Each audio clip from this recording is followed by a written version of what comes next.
Sejam bem-vindos a mais um vídeo do canal. Eu sou André Bernardo, seu professor da Escola Bíblica Dominical. Estou aqui para te ajudar. Este vídeo é um audiobook onde faremos a leitura do capítulo do livro de apoio das lições bíblicas, fazendo um resumo do livro, aumentando ainda mais a sua compreensão sobre o tema da aula. Postamos o vídeo esboço, onde comentamos os pontos principais da lição. Postamos vídeos diários com perguntas rápidas para testar seus conhecimentos na Palavra de Deus. E na aba comunidade do nosso canal, postamos o texto da leitura diária para você meditar. Peço a sua ajuda. Clique no botão inscrever e ative as notificações para ser avisado quando postarmos novos vídeos. Também dê o like no gostei para que a plataforma do YouTube recomende os nossos vídeos a mais pessoas que amam estudar a Palavra de Deus como você. Então, vamos começar!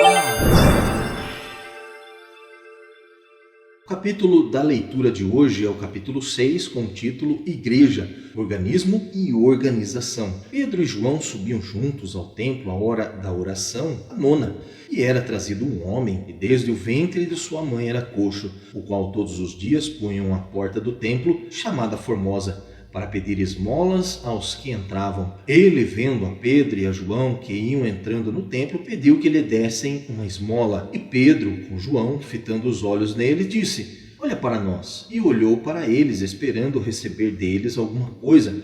E disse Pedro: "Não tenho prata nem ouro, mas o que tenho, isso te dou. Em nome de Jesus Cristo, o Nazareno, levanta-te e anda." E tomando-o pela mão direita, o levantou, e logo seus pés e artelhos se firmaram. E saltando ele, pôs-se em pé e andou, e entrou com eles no templo, andando e saltando e louvando a Deus. Atos capítulo 3, do verso 1 ao verso de número 8. No contexto do Novo Testamento, a igreja começa em primeiro lugar como um organismo vivo, que posteriormente sente a necessidade de se organizar-se. Dessa forma, organismo e organização aparecem como os dois lados de uma mesma moeda. Assim podemos dizer que não há função sem forma e organismo sem organização. Como um organismo vivo, a igreja primitiva era conhecida, por exemplo, pela comunhão de seus membros e pelo exercício dos seus carismas. Essa era a estrutura mística do corpo de Cristo.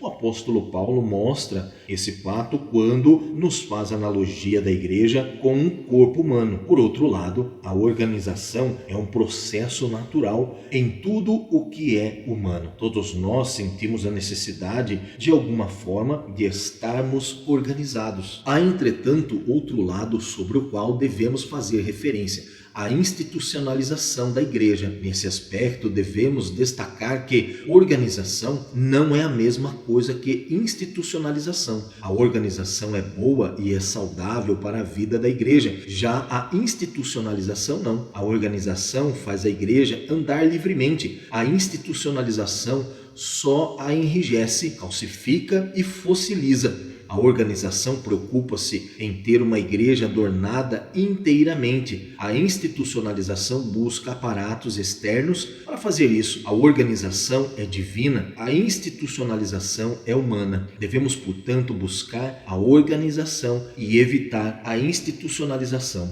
Buscando o equilíbrio. Lições da história. É preciso, portanto, voltarmos ao conceito de igreja neotestamentária, se quisermos ter o comportamento de verdadeiro corpo de Cristo. Alguns, por temerem a institucionalização da igreja, evitam qualquer forma de organização. Nesse sentido, acreditam que a igreja não necessita de estrutura alguma. Devemos, portanto, destacar que não é pecado e nem errado a igreja organizar-se ou possuir uma estrutura organizacional. A organização faz parte de toda a estrutura humana que funciona. Todavia, organização nunca deve se confundir com institucionalização. Enquanto uma une a igreja, a outra divide-a. Se a sociedade civil não possuísse estrutura organizacional alguma, tudo seria um caos. A criação, por exemplo, dos 3 poderes, executivo, legislativo e judiciário, bem presente nas democracias, foi para manter o Estado de Direito da sociedade civil organizada. Desta forma, a Igreja, como um organismo vivo, quando não possui nenhuma organização, não funcionará de forma como deveria. Gunnar Wingren, também por ter sido um pastor batista, mantinha uma visão congregacional da Igreja. Assim como Durman, que o enviou ao Brasil, ele era preocupado com a institucionalização da Igreja. Em uma carta que ele enviou para ser publicada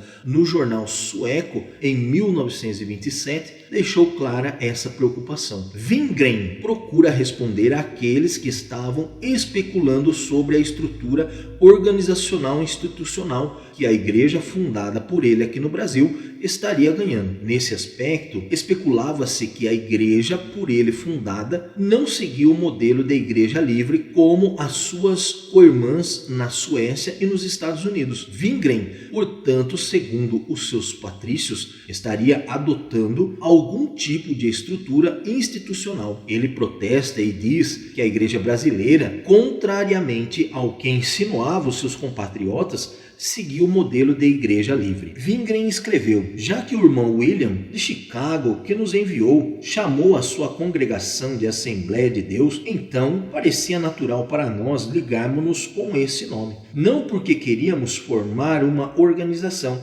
mas porque era realmente verdade que nós que cremos no batismo do Espírito Santo éramos a Igreja de Deus. E o motivo pelo qual nos registramos aqui no estado foi apenas para obter direitos legais. Em um ponto no Pará, a reunião dos socialistas foi dissolvida porque eles não estavam registrados no estado. Se agora alguns irmãos entenderam mal essa relação e declaram que temos uma organização aqui, então protestamos e declaramos que somos livres. Queremos ser guiados apenas pelo Espírito Santo e acreditamos que somente o Espírito Santo será o líder da igreja. Opomos-nos a isso, e cada igreja aqui é independente das outras e não pode decidir uma sobre a outra, nem pode um irmão governar sobre o outro, mas temos apenas em comum a preciosa fé de Jesus e as preciosas promessas que nos foram dadas na Bíblia. Wingren não somente segue o modelo congregacional, como também o modelo de governo adotado pelas Assembleias de Deus americanas,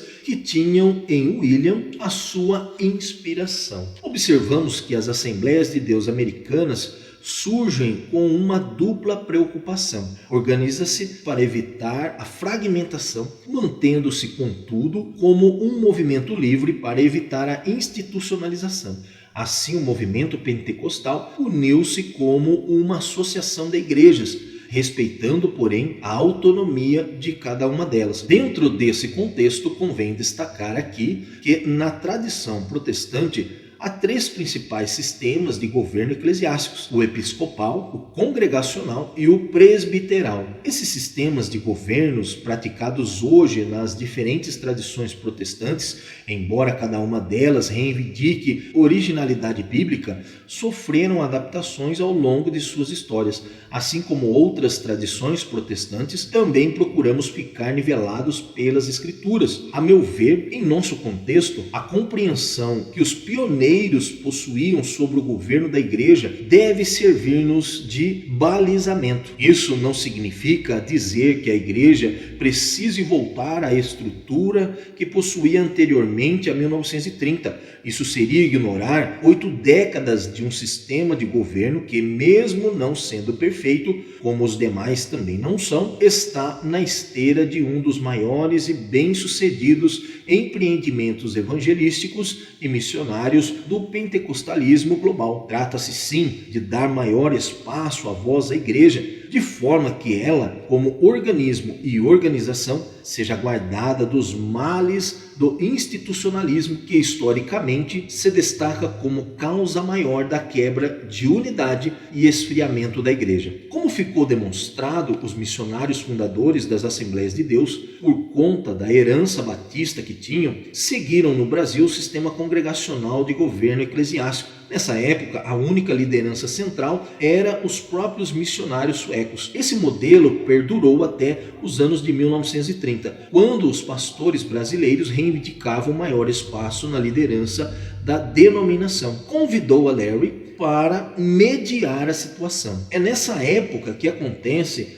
o que viria a ser conhecida como a primeira Convenção Geral das Assembleias de Deus no Brasil, que aconteceu na cidade de Natal, Rio Grande do Norte. A bem da verdade, essa convenção era conhecida mais como uma conferência de edificação espiritual. Ainda não havia estrutura organizacional que viria em anos posteriores. A partir dos anos de 1940, a Convenção Geral ganha personalidade jurídica e passa a ter uma maior estrutura organizacional. Os brasileiros assumiram o comando das assembleias do Norte e do Nordeste, sendo que os missionários deslocaram-se mais para o Sul e Sudeste, onde se dedicaram ao trabalho de implantação de igrejas. A partir desse fato, observa-se que as Assembleias de Deus no Brasil passam a possuir um modelo de governo híbrido. Ela agrega elementos do congregacionalismo, herança dos missionários suecos e episcopalismo, uma vez que a liderança torna-se mais centralizada. Amém. E Deus te abençoe e te guarde.